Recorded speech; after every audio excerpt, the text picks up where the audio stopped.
before or after the skull story? Tell your joke! Oh, can I do that? I'm a little nervous. I'm going to open with a joke of mine that's unrelated to Chris's story. So what did Spider-Man say to his landlord when he got evicted? What did he say? Hey, fuck you, man. I'm going to start the story now. It was better than last time. It's okay. Maybe I'm the weird one in the story, but maybe not. Have you ever woken up one day, taken a look at all the things you own, and thought to yourself, I hate all of this shit? If not, you should try it sometime. This past summer I read On the Road, so I could be one of those pretentious. The book is way better than the movie, guys. And it accidentally changed my life!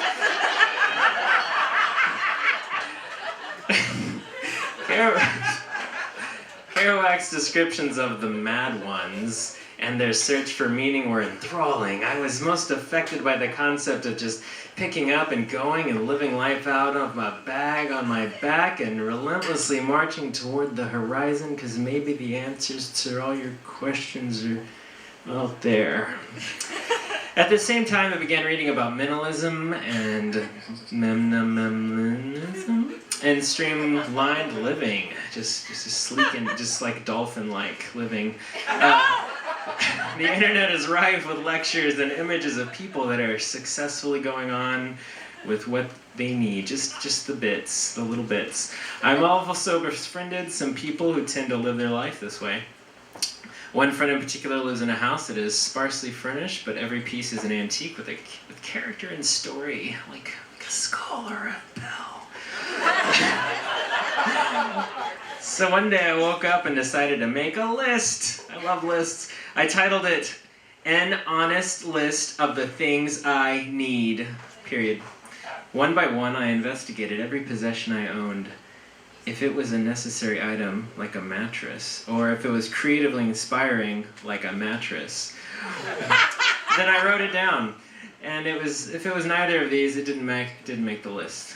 What I discovered was that though the list was pretty long, mostly books, 3/4 of my possessions were not on it. So I had a yard sale.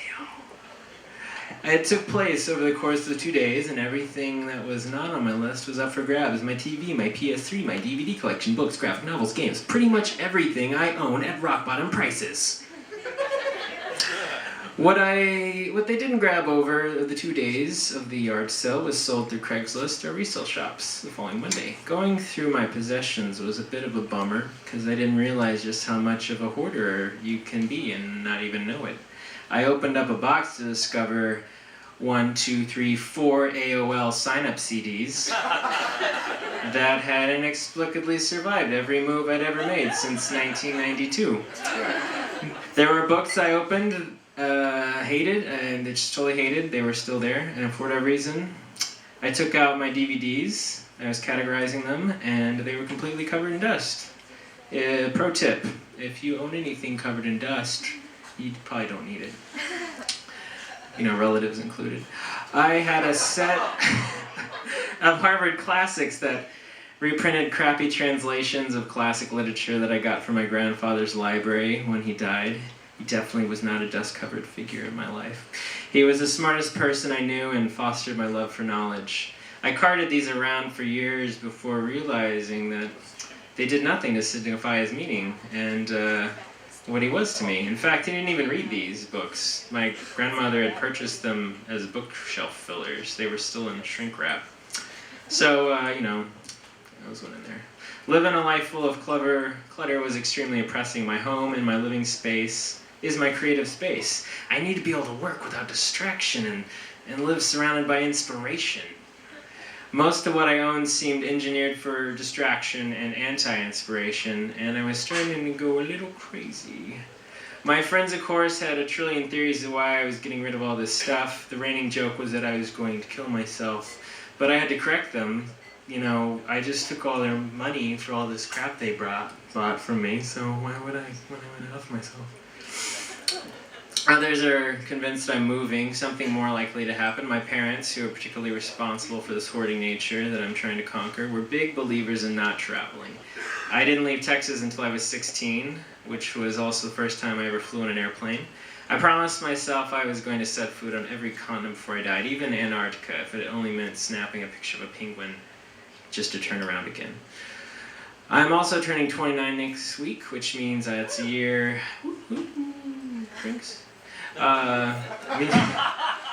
Means that I'm a year away from 30 and not much closer to achieving any of my dreams or goals. Yeah, so that would be 1984. Kind of now or never. In the end, everything I own that isn't furniture or clothes can fit into 3 moving boxes. Every book that I have, 2 shelves down from 2 exploding bookcases, is inspiring. It's an important reference here. I have 8 DVDs where I used to have 150, and as a bonus, most of the things I now own are that I used to own were in the possession of people I know will be enriched by them. One of my great gamer friends got my PS3 and won't shut up about how awesome Assassin's Creed is. I mean, I fucking love that game, and now I love that he loves it. That's how friendship works and stuff. An old customer from when I used to work at Bedrock City bought 200 of my graphic novels. That's a giant number to own, and now he has them, and that's amazing. That's just so cool. My neighbor got a beer brewing kit, which is pretty cool too, I guess. I wake up every morning feeling much happier and like anything is possible. Creativity flows easier now, and when I relax with a book or a movie, it enriches my experience. Life's good again. If you can do it, I advise you make your own list. You may need more things than I did because everyone's life's different. But you'll be surprised at how much you have that doesn't add to your mental or physical well-being. If you can get down to only the most awesome things and then go forward, only bringing more awesome things into your life, I'm sure you will enjoy the results. Thank you.